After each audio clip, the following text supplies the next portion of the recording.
조갑제 TV 시청자 여러분 안녕하십니까? 2020년 5월 14일 오후 2시입니다. 인류 역사상 최고의 군사적 천재를 꼽으라면은 저는 한니발, 알렉산더, 나폴레옹, 그리고 징기스칸 뭐 이렇게 꼽겠습니다. 나폴레옹이 중국에 대해서 한 유명한 말이 있습니다. 잠자는 사자를 깨우지 마라. 19세기 초 청나라 때인데, 그때 청나라는 이제 쇠망기에 들어갔습니다. 그러다가 아편전쟁에서 영국한테 지고 나서 한 100년 동안 수모를 겪다가 1949년에 공산통일이 되어서 또 문화대혁명, 대약진운동 등으로 한 4천만 명이 죽고 1970년대 말부터 등소평의 등장으로 본격적인 경제개발을 시작을 해가지고 연 성장 10% 성장, 이거 복리 성장입니다. 을 한 3, 40년 하다가 보니까 지금 경제 규모에서는 미국을 앞서는 어마어마한 나라가 되었습니다. 이 경제력이 이제는 군사력으로 전환되고 있습니다. 항공모함도 지금 건조해가지고 운영을 하고 있습니다. 이렇게 되니까 주변국들이 벌벌 떨고 있습니다. 특히 한국 알아서 기고 있습니다. 문재인 정권은 수도권에 사드 배치 안 하겠다고, 핵미사일 방어망을 안 만들겠다고 이렇게 시진핑을 찾아가서 약속하는 이런 꼴이 되고 말았습니다. 이런 자세로는 우리가 독립을 유지할 수가 없습니다. 그런데 최근에 코로나 사태로 처음에 중국 무한에서 발생한 이 코로나 사태가 중국을 흔들더니 중국은 일찍부터 전면적 봉쇄 정책을 써가지고 이제 위기에서 탈출을 했습니다. 중국이 가장 먼저 문제를 일으켰다가 중국이 가장 먼저 탈출을 해놓으니까 트럼프 대통령은 중국 너희들 때문에 이런 사태가 왔다. 그 바이러스 연구소에서 유출된 것 아니냐. 책임져라. 이렇게 해서 중국을 지금 공격을 하고 있고, 다른 나라도 반중 감정이 매우 세지고 있습니다. 그러나 중국이 다시 경제를 리스타트하고 있습니다. 그래도 과거의 플러스 성장률로 돌아가기는 한참 멀었죠. 그러나 상대적으로 미국이 저렇게 엄청난 떼죽음 한 8만 명이 넣었습니다. 거기에다가 이게 경제 침체가 보통이 아닙니다. 1930년대의 대공황을 방불케 하는, 이러면은 미국과 중국 사이의 국력의 차이가 이제 좁혀지는 것 아니냐, 군사력도 비등해지는 것 아니냐, 이런 공포감이 아마 휩쓸고 여기서 한국이 어느 쪽으로 진로를 잡느냐, 참 고민스러운 상황입니다. 그래서 중국에 대해서 좀 제가 여유 있는 말씀을 좀 드리려고 하는데, 요지는 중국을 너무 겁내지 말자입니다. 역사적 맥락에서 중국은 군사적 강국이었던 적이 한 번도 없습니다. 군사 강국은 아무나 되는 게 아닙니다. 그런 국민이 있어야 됩니다. 그리고 시스템이 있어야 되고, 무엇보다도 기동성이 있어야 합니다. 그래서 중국을 좀 만만하게 보자. 만만하게 본다고 해서 우리가 기고만장하자는 게 아니고, 너무 기죽지 말자는 차원에서 우선 우스개로부터 시작을 할까요? 세계에서 가장 강한 군대는 누구일까요? 지휘관이 미군, 참모는 독일군, 병사는 일본군. 이렇게 되면은 제일 강한 군대가 된답니다. 미군 지휘관들은 대단합니다. 이분들은 현장을 그냥 쓸고 다닙니다. 다른 나라의 지휘관은 멀찌감치 있는데 미군 지휘관은 항상 현장에 있어요. 8군 사령관 워커 중장이 너무 앞장서다가 결국 한국전에서 낙동강 방선을 지켜낸 우리 은인인데 막 교통사고로 돌아가셨습니다. 우리가 영화에서 보는 2차 세계대전의 패턴, 대전차 군단의 패턴 장군 같은 사람. 그래서 지휘관은 미군이 최고다 이거죠. 참모는 독일입니다. 역시 참모 조직을, 오늘날 군대의 참모 조직을 발전시킨 나라가 프랑스하고 독일인데요. 독일 참모가 최고다. 병사는 일본군이다. 죽을 때까지 싸우니까 요게 최강의 군대입니다. 그럼 세계에서 가장 약한 군대는 누구냐? 지휘관은 중국 사람, 참모는 일본 사람, 병사는 이탈리아 사람. 이렇게 구성되면은 세계에서 가장 약한 군대가 된답니다. 지휘관이 왜 중국이냐? 중국 지휘관이 제대로 싸워본 적이 없다는 거죠. 이 이유가 있습니다. 중국은 역사적으로 장교 양성기관이 없었습니다. 사관학교가 없었어요. 사관학교에 비견되는 무슨 학교, 교육기관이 없었습니다. 한국과 같은 화랑도도 없었습니다. 화랑도는 어떻게 보면 동양의 최초의 장교 양성기관이라고 볼 수 있습니다. 국가 엘리트 양성기관인데, 이 삼국지 읽어보시면 아시겠지만은 문관이 지휘관이 됩니다. 문관이. 그러니까 문관이 뭐 전쟁을 제대로 할 수 있겠습니까? 문관, 물론 제갈공명 같은 그 전략가 밑에 잘 싸우는 사람이 있어야 되는데, 어쨌든 중국 역사에서 보면은 이 뛰어난 지휘관이 별로 없어요. 그것은 조직이 뒷받침돼야 됩니다. 장교단 양성기관이 중국은 없었어요. 역사적으로. 참모는 왜 일본인이라고 하느냐? 최악의 참모니. 병사는 일본 군대가 최고인데요. 참모는 일본군이 최악입니다. 왜 그런지 아십니까? 이 일본군은 참모가 지휘관을 좌지우지합니다. 참모의 힘이 너무 세다 이겁니다. 일본군 참모는 이게 권한을 남용을 합니다. 만주사변을 일으킬 때도 보면은 지휘관보다는 그 참모, 작전참모, 이시하라 간지라는 이 작전참모가 꾀를 써가지고 일을 일으키고 지휘관은 그거 수습하기에 바쁩니다. 이게 아주 나쁜 버릇이 들었어요. 일본군 참모. 그래서 일본에는 작전참모가 사령관보다도 더 힘이 셉니다. 그 다음 병사는 이탈리아 사람. 이탈리아 사람 옛날 선조 때 로마 때는 잘 살아왔죠. 그러나 이탈리아가 분열돼 가지고 한 1000년 동안 중앙 집권 세력이 안 나오니까 이탈리아에는 이 상비군이 제대로 만들어지지 않았습니다.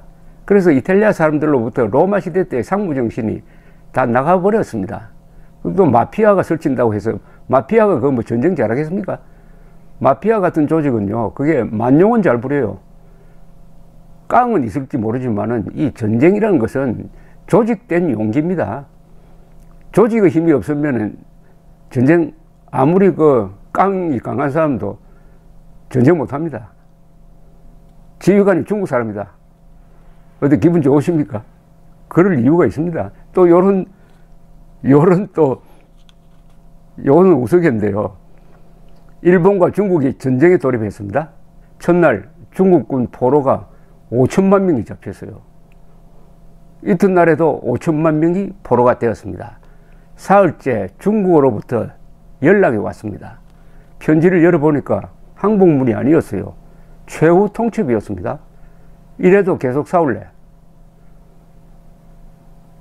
일본이 중국군 포로 1억 명을 수용할 수 있느냐? 인구 폭탄이라는 이야기입니다. 인구 폭탄을 갖고 있다. 14억 인구가 모택동이 인구 자랑을 한 적이 있어요. 이 공산권 순회회의에서 연설을 하면서 이런 이야기 했습니다. 요거는 농담이 아니고 진담입니다. 기록에 있는 겁니다. 이런 요지의 이야기를 했습니다. 우리는 핵전쟁을 두려워하지 않습니다. 중국 인구가 6억인데 3억이 죽어도 좋습니다.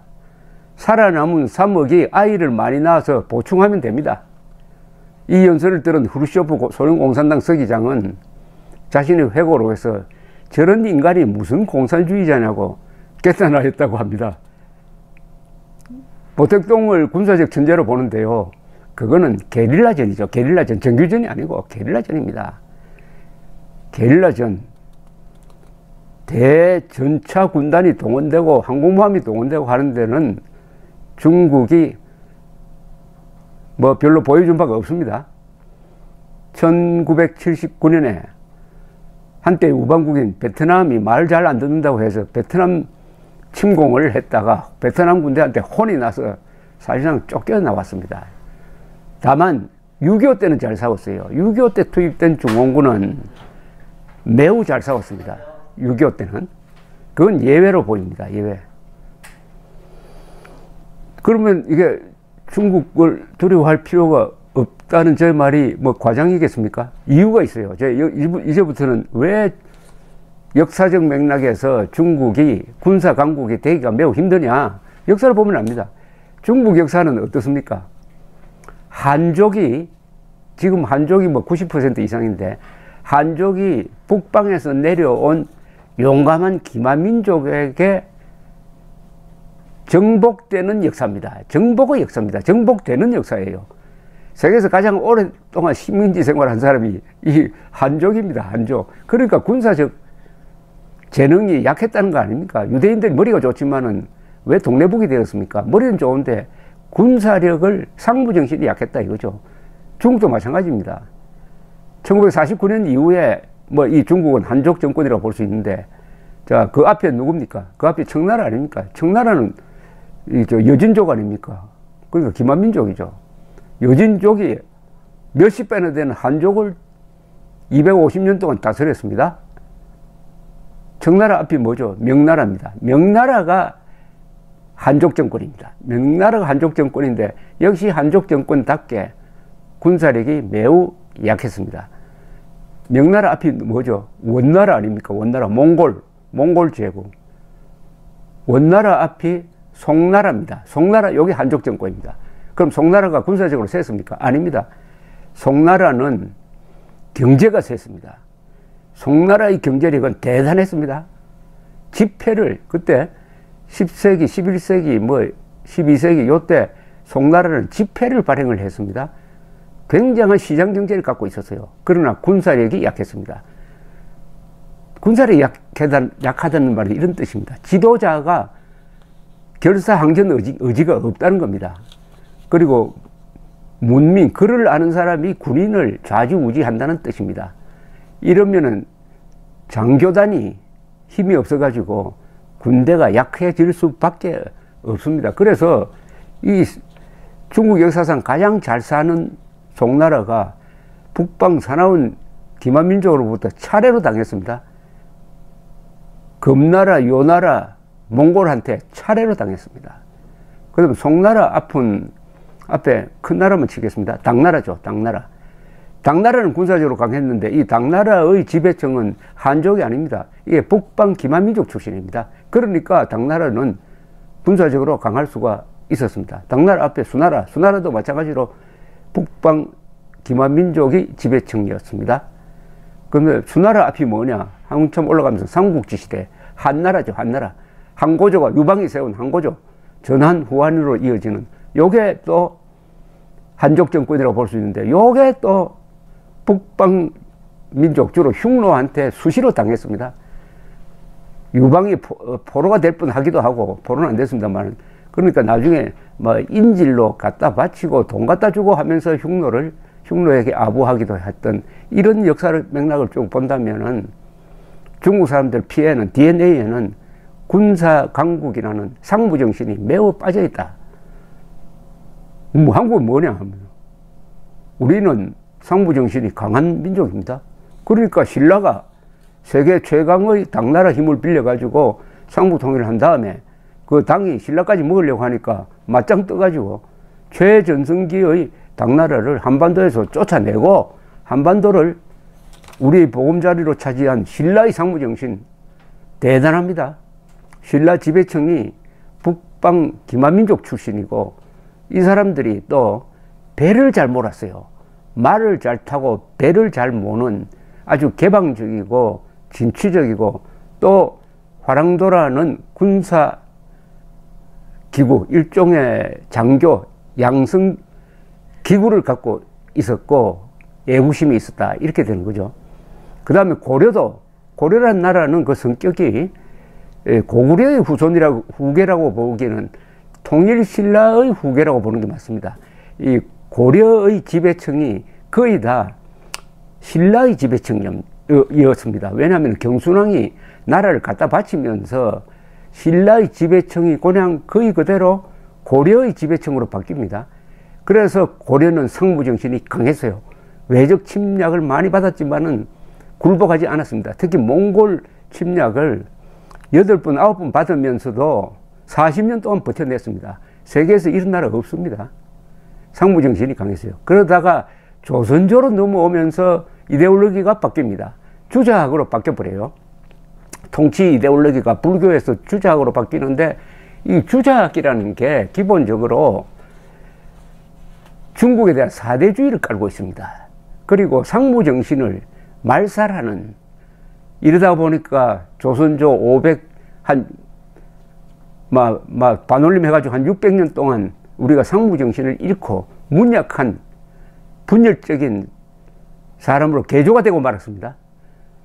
신라의 그 상무정신이 조선조에 와가지고 600년 동안 그냥 잊혀지고 말았습니다. 대한민국을 세우니까 비로소 과거에 우리가 가졌던 신라, 화랑도, 고려, 외적과 싸운 이런 상무정신이 되살아났습니다.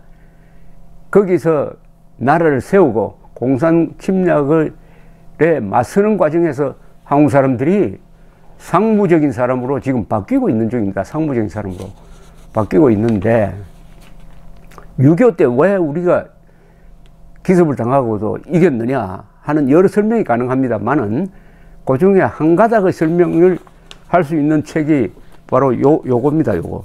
충성과 반역.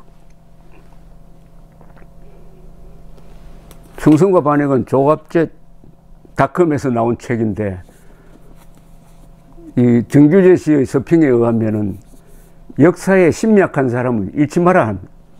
왜냐하면 우리가 알고 있는 역사적 선입감을 깨부수는 책입니다. 뭐냐? 태평양 전쟁이 났을 때 그 직전부터 일본군에 지원했던 일본군 육군 특별 지원병 한국인이 17,000명이 지원을 했는데 시험을 쳐서 46대 1의 시험을 통과한 사람이었습니다. 지금 전쟁을 하는데 46대 1로 시험을 쳐가지고 전장으로 나가겠다 하는 그 마음이 벌써 얼마나 용감합니까? 얼마나 용감합니까? 물론 그때는 나라가 없을 때예요. 그러니까 일본군에 투신한다는 게 그걸 민족 반역이라고 본다면 뭐 그럴 수 있어요. 민족 반역입니다. 민족 반역이라고 칩시다. 그때 나라가 없었는데 뭐 국가 반역은 아닙니다. 국가가 없었으니까. 그런데 전쟁에 참여해가지고 혹독한 시련을 겪었습니다. 태평양 전쟁입니다. 태평양 전쟁에서 17,000명 중에서 약 7,000명이 전사하고 10,000명이 생존했다고 합니다. 근데 이분들이 나중에 국군을 만들 때 국군으로 들어갑니다. 국군으로 들어가서 송요찬, 무슨 또 최경록 이런 육군 참모 총장도 배출하고 60명 이상이 장성이 되었습니다. 그리고 그보다도 훨씬 많은 숫자가 하급 장교 또는 하사관으로서 6.25 때 공산군과 싸우는데 이 사람들이 가장 잘 싸웠다고 합니다. 바로 일본군에서 단련된, 일본군 태평양 전쟁과 중일 전쟁에서 단련된 이분들의 실력이 나온 거죠. 그래서 공산군과의 대결에서 밀리지 않았고 불리한 가운데서도 조국을 지켜내었다.